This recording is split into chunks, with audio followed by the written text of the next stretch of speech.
मैंने आपको महाराज विक्रमादित्य के नवरत्नों के विषय में बताया था, उनके नाम क्या क्या थे।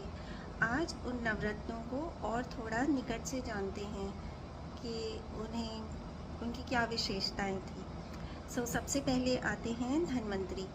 धन्वंतरी जो थे वो आयुर्वेद के महान ज्ञाता थे और इसीलिए महाराज ने उन्हें नवरत्न में चुना था।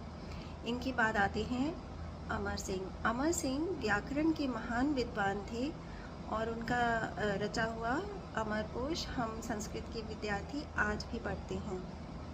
इनके बाद आते हैं शपणक। शपणक एक बौद्ध सन्यासी थे। कई लोगों का मानना है कि वे महाराज को समय समय पर नीति का ज्ञान भी दिया करते थे। और इनके पश्चात आते हैं शंकुक। शंकुक एक कवि थे और वे भी नीति शास्त्र के बहुत महान विद्वान थे। इनके पश्चात आते हैं घटकरपर।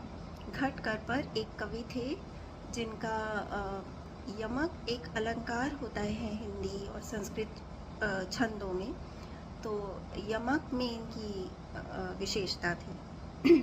इनके बाद आते हैं कालिदास। कालिदास तो सभी जानते हैं कि महान नाटककार और कवि थे। आज तक कालिदास को हम लोग पढ़ते आए हैं।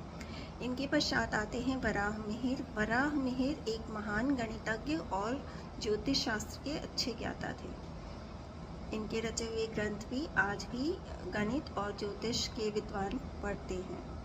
इनके पश्चात आते हैं बेताल भट्ट। बेताल भट्ट तंत्र शास्त्र के ज्ञाता थे।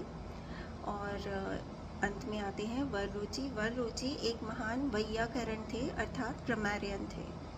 इनके रचे हुए ग्रंथ भी आज तक संस्कृत ग्रामर में पढ़े जाते हैं। जी, धन्यवाद। Thank you.